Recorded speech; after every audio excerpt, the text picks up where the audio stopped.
Hello and welcome to the fourth Q&A, where we'll be talking specifically about things that we can do to be better fathers and better husbands, because it's something that we need to do as well as women.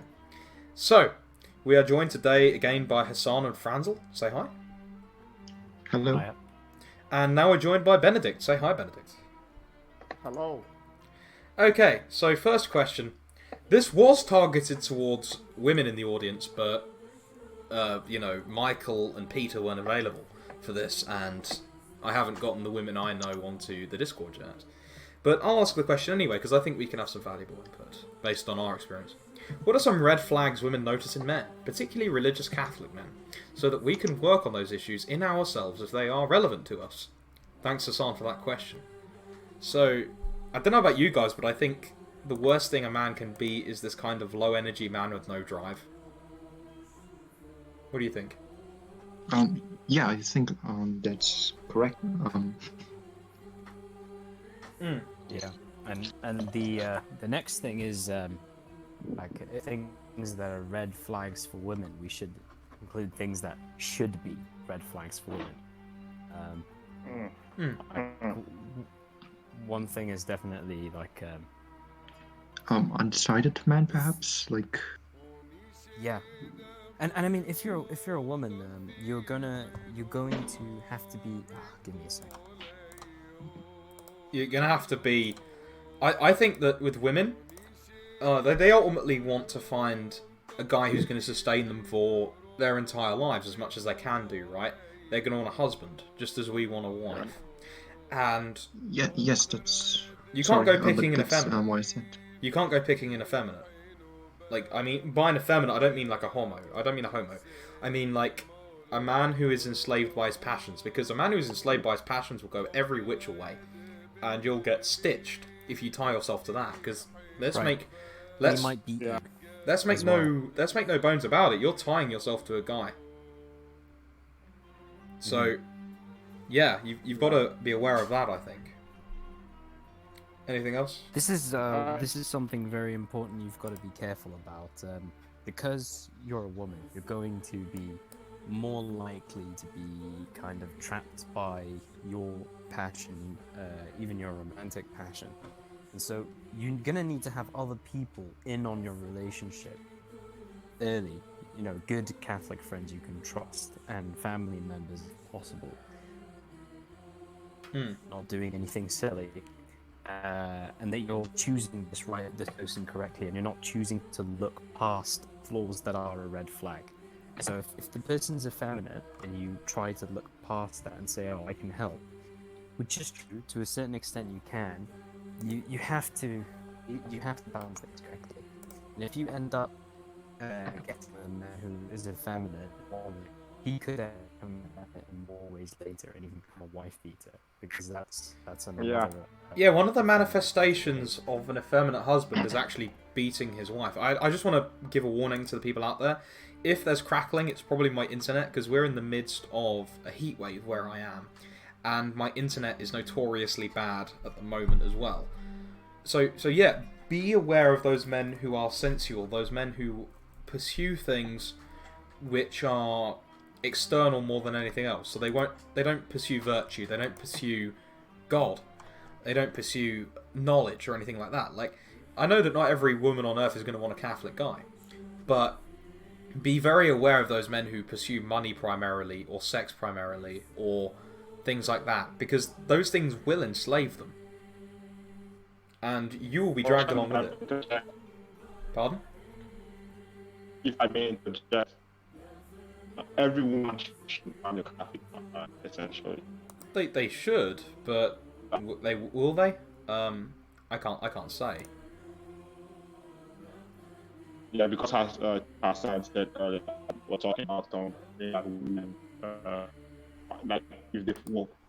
If we're talking about who they find red, and to talk about who they should find red, I think the You're quickest. breaking up so badly. I have no idea what you're saying.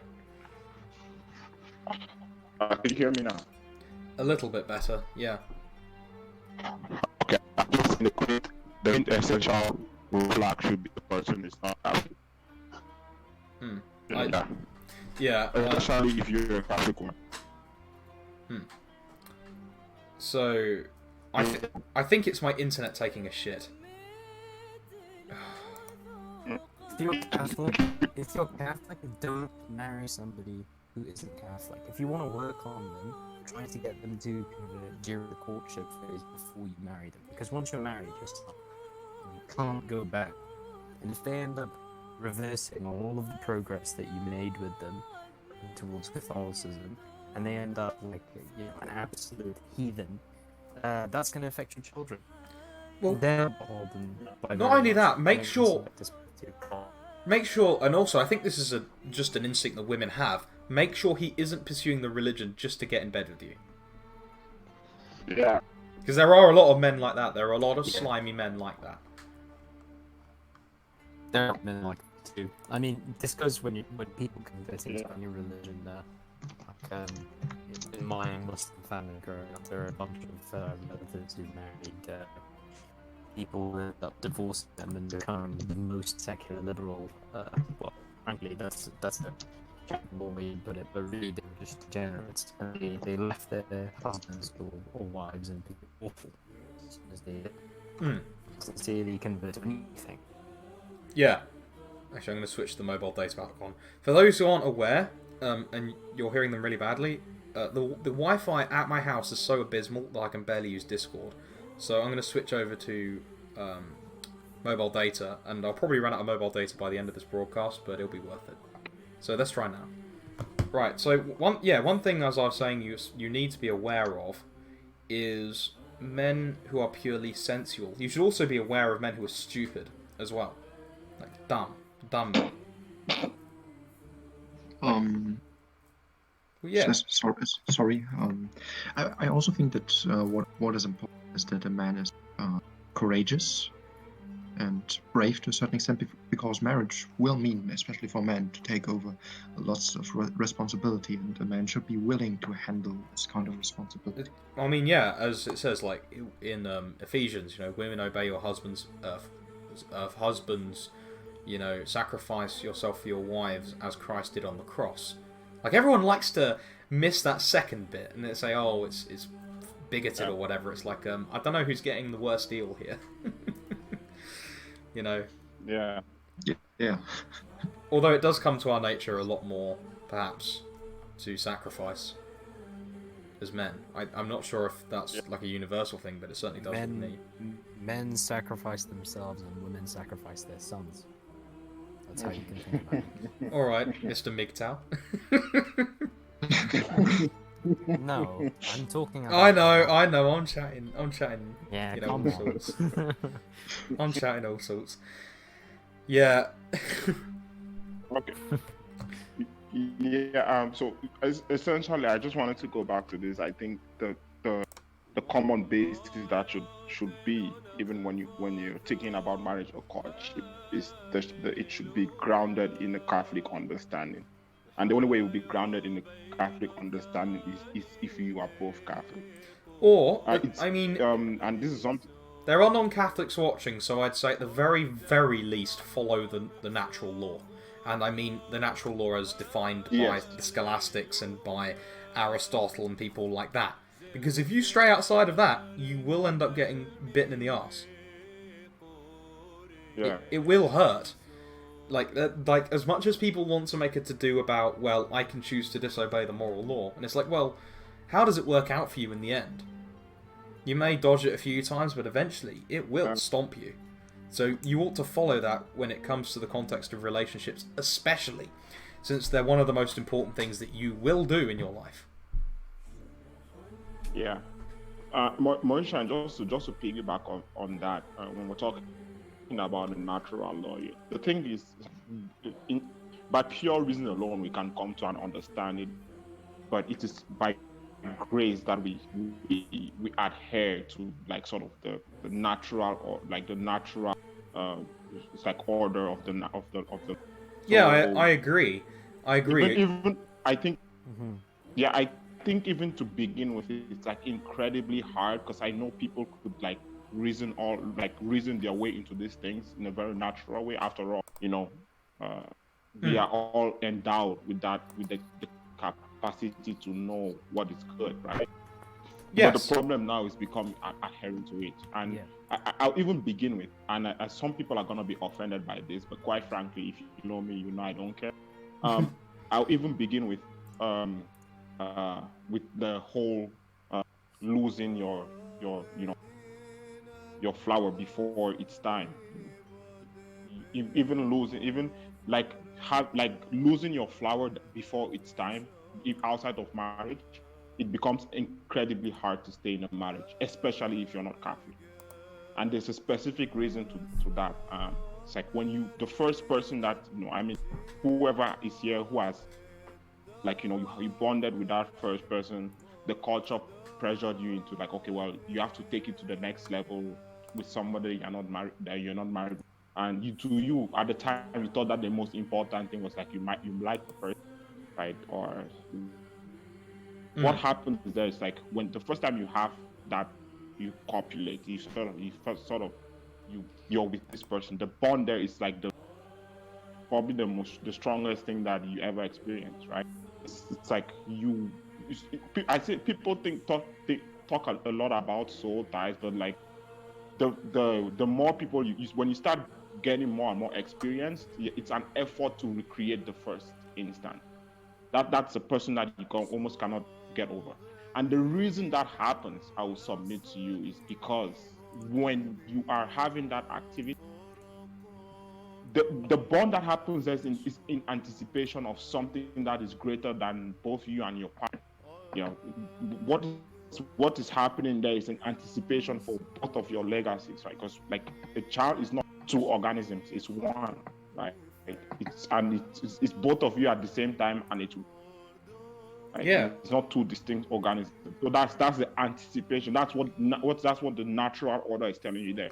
That what is about to happen here is so delicate that you guys need to hold on to each other, like, in such a manner that is you let go of your individual self, right? And people don't understand it. And the more you lose this stuff, like, you cannot. It's impossible to get it back if you're not a Catholic. It's impossible to get it back. The only way you get it back is through grace. Because a lot of people, this is why divorce is so easy. Is because, like, some people think, even, like, you really think that you like someone. Sometimes you even, like, really believe that, like, oh well, this person is, but because of the fact that you've lost that precious thing, at a certain point you become bored with the person, or the person become bored with you, and it all becomes a whole nasty cycle. So I'll Yeah. advise you, like, the grounding should be Catholic. The grounding should be Catholic. You think you could do it on, like, I know we have, human beings, we have this tendency of thinking we could do things on our own. I mean, to an extent we can, but when it comes to um, uh, stuff in spiritual, like, you need sort of grace, you need this extra, right? And every time that you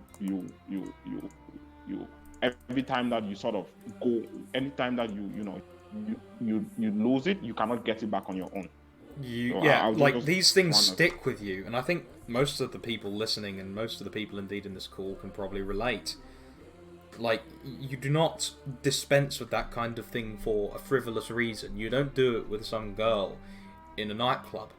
And I know that many people have that experience, but yeah, not worth it. Don't. this is for both men and women, because I sense when we're talking men, like, I'm men too. I'll say this, because if you're a guy, you should you become effeminate when you lose it. Like, this is what, like, I used to think effeminacy was a certain way, but when I read the Summa, like, Aquinas describes precisely what effeminacy is, and which is the tendency to crack under pressure, right? It's not just Losing it that, it's just being utterly yeah, enslaved to passions, lower passions. yeah. So yeah, but yeah, I mean, like, to become enslaved is, like, you first of all have to crack, right? Like, at the slightest thing, oh, my life is not going well, let me go out and, have, like, a binge, a drunk binge, or whatever. All right.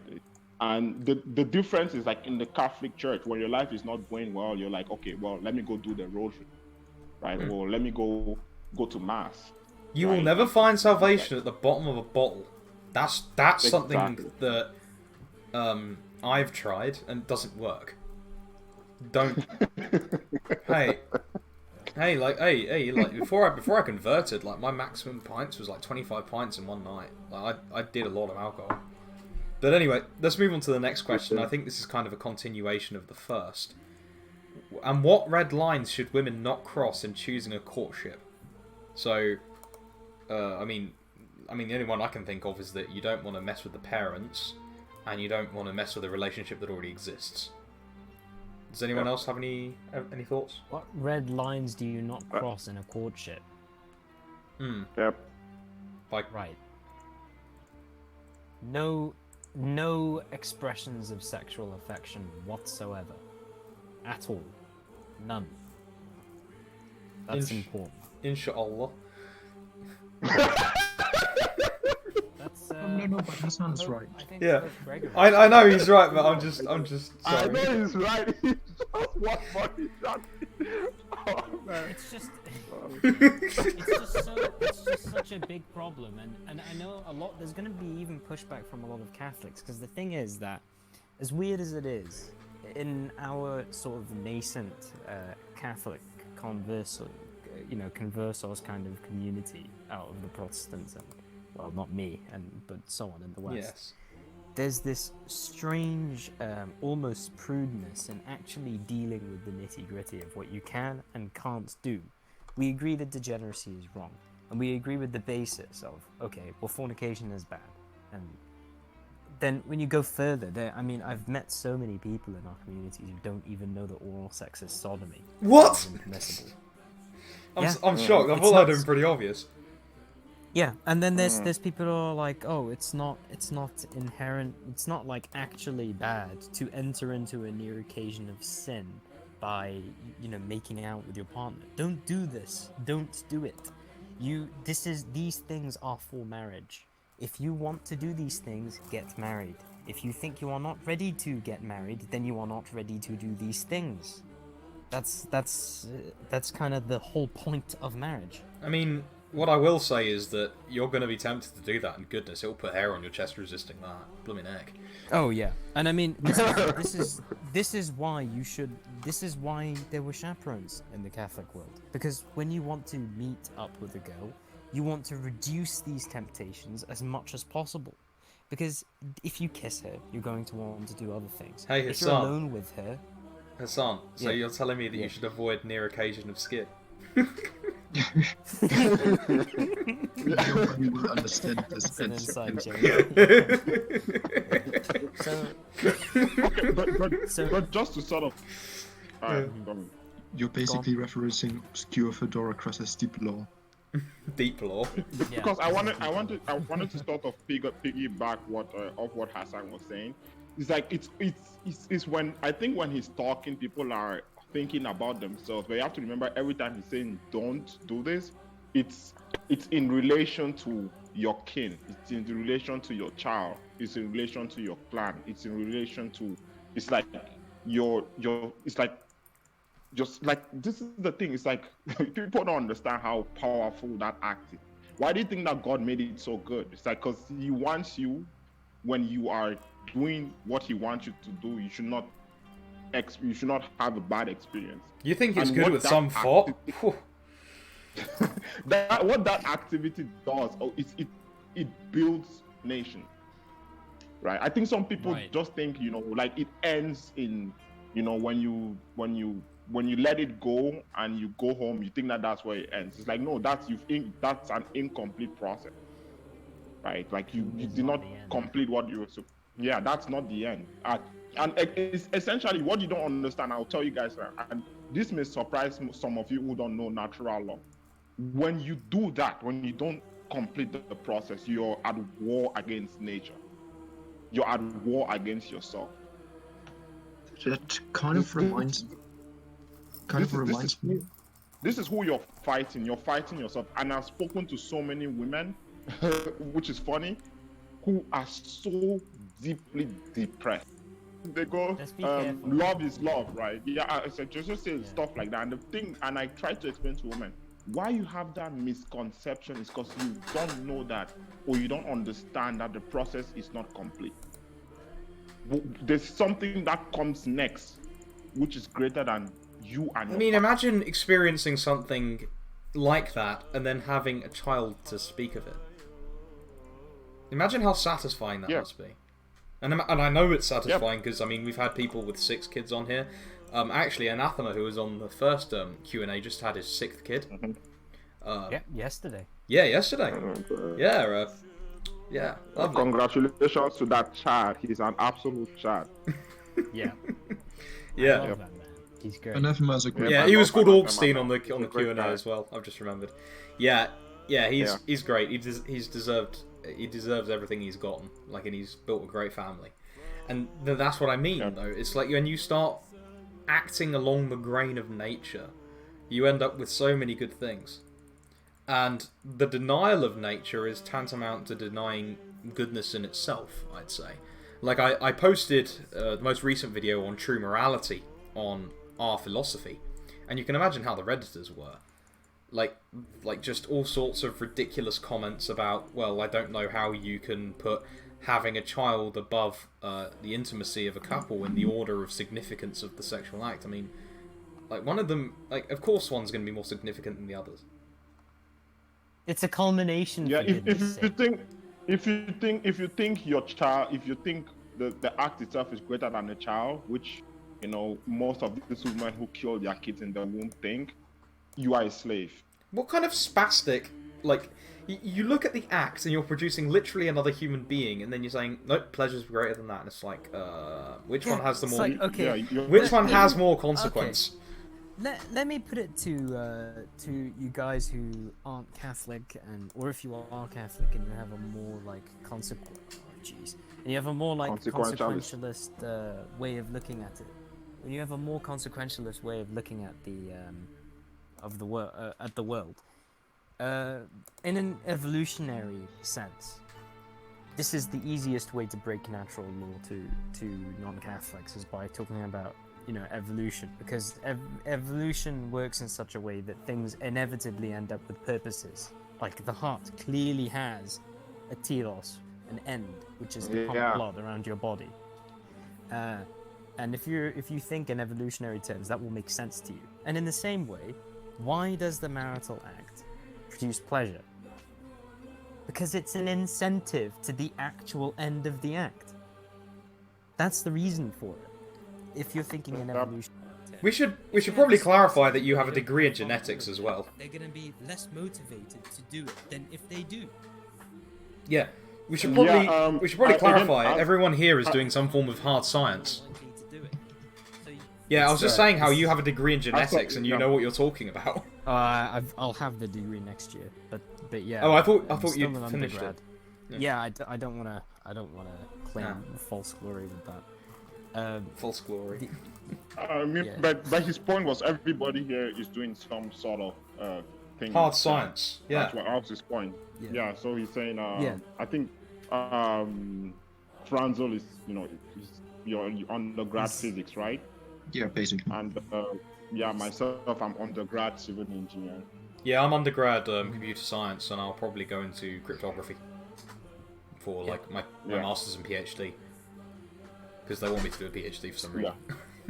So the marital act has got 3 purposes, and the second 2 are ordered towards the first. And you can see this if you're an evolutionist and you think of it in these terms.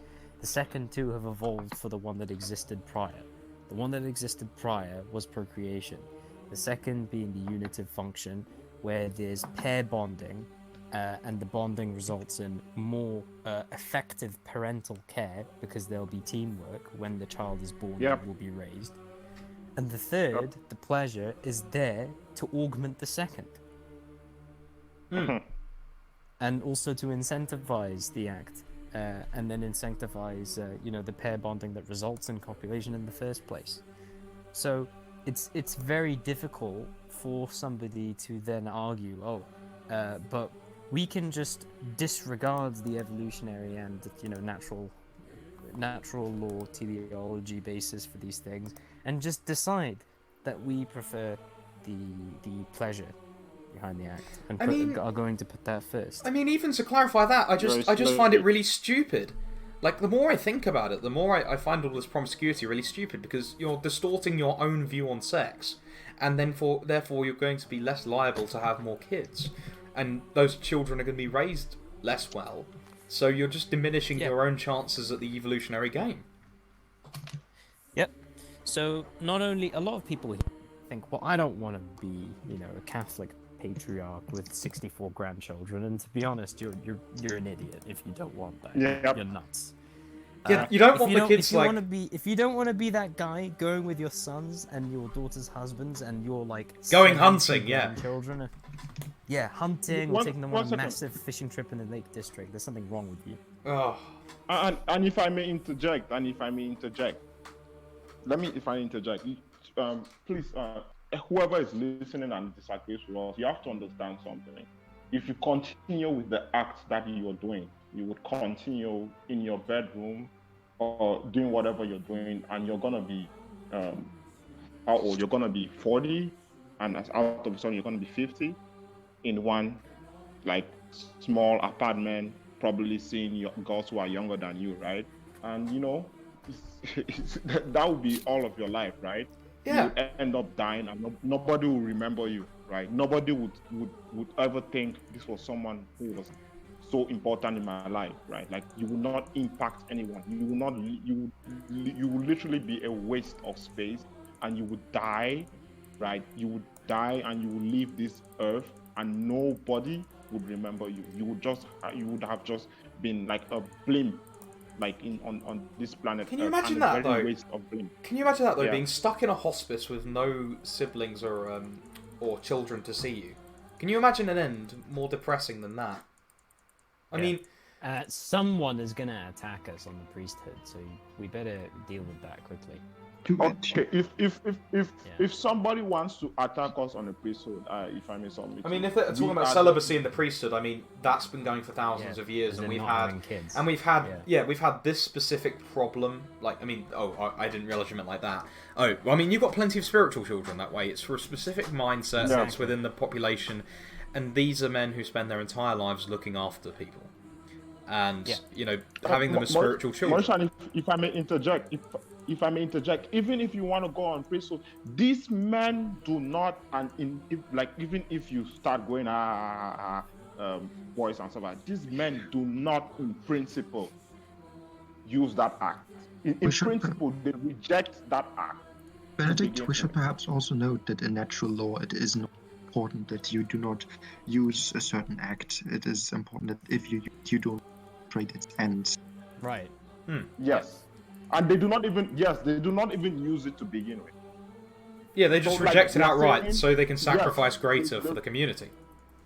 Exactly. Isn't the sex act the only concupiscential, and the only passion that is actually unnecessary for survival? Like, you need to sleep, you need to eat, you need to do this and that. You need to get angry as well sometimes. Hasan, if I may interject, that's a grave thing to say, because I always say this, it's not necessary for your survival, but it's necessary for the survival of humanity. Yeah. I don't know, man. I don't know, Benedict. There were some atheists who were telling me they could just hack their fingers off and grow new children. So, hey. Pardon? What? Yeah, some people just believe they'll just bud, They'll bud. Yeah. What was that? A Jungian induction? That's too esoteric for me, man. Yeah, that's pretty esoteric. Anyway, let's move on to the last question. Just again, Mauritian, I just wanted to take what that person said. You have to understand that this is someone who is enslaved. And this will be an example of someone who you definitely should not marry. So the person would find all excuses to avoid the truth. That's an effeminate person. So let's move on to the final question. What should I look for when picking a church for the wedding? Should I vet the priest to be sure he's trad? If so, then how? Well, I mean... traditional way to do this is to use the wife's, the bride's home parish. That's the tradition. I mean, I don't think it especially matters if he's trad because the sacrament will be valid regardless. You can get married without a priest. Yeah, well, not licitly, but validly. Well, yeah, The yeah. I mean, sacrament of the Japanese matrimony Catholics did that. requires- Yeah, exactly. The sacrament of matrimony doesn't require a priest. It's actually conferred by one partner upon the other. So, I mean, you don't really pick a church per se. You partake in a community and you get married in that community's church. Yeah, and you got to remember one of the reasons it's done in a church is because to commemorate it, you represent the sacrifice at Calvary again, and you make sure that your marriage is being done in the name of the one who is being sacrificed. That's very important. So one of the reasons you have a priest is because you want to have a mass, a marital mass, and then as well as that. What that does is it binds in unity the two families in Christ clearly, because they are all taking the Mass together. That's important. And one of the reasons why I say you should follow the tradition and use the bride's home parish is because basically the parish is you're basically sending the girl off, because traditionally, the girl would then leave and go to move wherever the guy lives, which should be around his own family. And so they're kind of, handing her off to a different parish family, because that's what parishes are. Yeah. Also, we've gotten some comments in the chat about other things that red flags should avoid. I think VA is a woman, isn't she? Yes, sure. she's a woman. Yeah. Perhaps. Yeah, she's a woman. I've spoken to her and she's She said she was a trapper earlier, but okay. No, she was joking. I she's was she's merely a- pretending she's to a have nice a penis person. while a woman. But anyway, okay. We've all spoken to Via. She's a nice person. Okay, let's continue. So, being unserious, not valuing soul, tolerating women outside of the faith, I suppose the best way of putting it is, not respecting boundaries and joking about doing degenerate things. So, yeah, being unserious, I mean, that should be pretty self-evident. If they're not serious about the relationship, then why are you wasting time with them? Or about the faith. I mean, if you're joking around about committing sins with the girl who you're supposed to be raising up into sainthood, that's yikes. Because one of the functions of marriage is to raise her up into sainthood. You're not doing a very good job if you're constantly presenting her with new occasions for sin. Like, that's the literal opposite of your job. At this point, we should probably talk about what love actually is, because That's you a good brought point. something. I was going to make a video on that, actually. Yeah. Yeah. So, It's like, for me, even personally on my own, I remember when I just started, with my significant other, I would constantly train her on not to joke about things like that. It came to the point where it was a point of reflex, where even if she makes a mistake, she knows that there'll be repercussions, so she immediately apologizes. These are things that you should not joke with. yeah, you don't ever joke about These are God. things that you should not joke with. You should not joke with this, because it's a very offensive thing to do to your guardian angel. It's an offensive thing to do to the Holy Spirit. It's an offensive thing to do to Jesus, right? They are not amused. Yeah, I mean, tolerating women, I mean, she's used a more explicit term, but perhaps strange women is the best way of putting it. Yeah, I can definitely understand why a woman would want to avoid that, because, I mean, if you're tolerating those kinds of women, yeah, you don't want to be associated with bawdy kinds of women, because what does that say about you if you're with women who are constantly, wanting to sit on various things?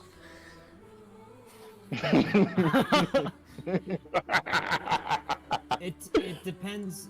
If to a certain extent, let's say that you are attempting to help the people who are around you. Let's say you went to school with people who are messed up now, and you're talking to them because you want them. You're trying to do it out of charity. I mean, such should be self-evident. If you can trust that the guy is doing that for that purpose, then okay. But you should be very wary of it. Because lots of the time, they might say they're doing that, but that's not what's going on. Yeah, you've got to be careful and, with that. I mean, essentially, if you, here's the thing, I'll tell you guys something. Even if you are gonna do stuff like that, it should be just be. Here's what I do naturally, even myself. If I'm talking to a woman who has certain proclivities, first of all, you have to make your position known. That first of all, I am a Catholic, and these are things that I do not like. I will not acquiesce to. Nevertheless, I could be your friend. And what you have to understand is conversations with these people should not lack. Right? It should be something where they are topic specific to begin with, as in you don't don't persist with the conversation after a topic has been dealt with. And when you've passed the initial levels of sort of accepting certain basic tenets of probably what is wrong with her, you should refer her to a priest. You should always try to do that as early as possible, because this is what I do. Get her It is away not from just you if out you're of respect for potentially your- tempted to rump. Yeah, and it is not only for your yeah. The moment you're tempted, get Mauritian out of is there. right, You're not exactly. ready to do this. You're not ready to talk to these kinds of people and try to help them if you're not beyond the immediate temptation to do things with them. Yeah. Yeah. If you're going oi oi, it's a no go. Okay. but try to refer, even if you're good enough with it, try to refer her to a priest as early as possible. Because you a lot of times here's what, like, I get the sense that like a lot of women will just get comfortable, and that's not good, right? They have to take the next like step themselves to actually for them to understand the gravity of the situation. They have to take a step on their own, and that one of such steps will be seeing a priest. So I think that's pretty much all. We've got a pretty short one today. Any last words, lads, before I close the recording? Any last words? Any last words? Well, Franzo. again, perhaps I think I quickly addressed it, but not really. Lovers are willing the good of the other, and I think it is important that as That's you know what agape. Yep. Agape, storge, eros, and then there's another one. Yeah, those are the types of love, but agape is the ultimate love. That is basically. Ultimate love. Sometimes it's translated And as love, just to- and sometimes it's charity. It's loving kindness, isn't it? Yeah. Yeah. It's a sort of it's when you're willing to, and this is why in the scripture God refers to Christ as his uios agapeon, his beloved son, but also in terms of charity. It's not just like a regular love. And so what this means is it's not only referring to his love for Christ, it's also referring to the fact that Christ is for us. And so I'll just quickly put it this way. If you're willing the good in another also means that you are, when you really will it, it's when you're willing to sacrifice something of yourself, your time, your life, your money, something of yourself, in order to fulfill that, to have that goodness in another. Yeah. So and this is right. Like, I love this one so much because earlier when I was just walking back here, I was thinking specifically about this, like the way like society today has inculcated certain attitudes in us, where a lot of times I'm pretty sure even people on this chat have read somewhere that says, like, one of these quotes, these cringy quotes that says, if you love someone, you're gonna let them go, right? One of those real cringy things. Okay, if you really love me, you'll let me just do all of these things that harm me, Give me a break. Here's the thing. That statement itself is not false in and of itself. The problem is with the application and the applicator. This is where the problem comes, because what happens here is like you're letting when I fear, and this is my fear, is when someone says I'm letting someone go, it's like, well, if the person is from me, that person is gonna come back from me, right? Like when you're making it all about you, that's not love. That's either lust, which is a lot of what people think is love today, or it's selfishness, right? If when like when I remember my mom had, like, had done this to me before, where I was so stubborn, where she literally just let me go. And there was a time where I was leaving, like, it's like she like, I know it was hard for her, but she said, okay, now you're gonna have to be on your own. And it wasn't because, and when I started feeling the benefits of being on my own, it wasn't because, oh, she hated me. It's just because she knew that if she kept on inculcating certain attitudes within me, I would not turn out to be right the way she wanted. So, like, if you are letting someone go, it should be, if you understand the situation to be that the person being around you would inculcate bad attitudes. Yeah, but we're not also, here's what we're not gonna do. We're not gonna do like certain women of a certain race that tell No, not on here. No, This is deep law stuff. Keep it off the stream. But we're just gonna say we love you, and to say we love you is to will your good, and your good is like, trying to achieve your perfect. It's nothing to do with Rover. Okay, I get it. Anyway, let's bring it to a close. So everyone, thank you for watching, and we'll see you later. Goodbye. Yeah. Bye. A very big thank you to those on the list here. These are subscribers to the Renaissance Man program who get audio books and controversial videos every week for $5 a month. There's already quite a lot of content there, so if you check it out in the description, you won't be missing out. Thank you.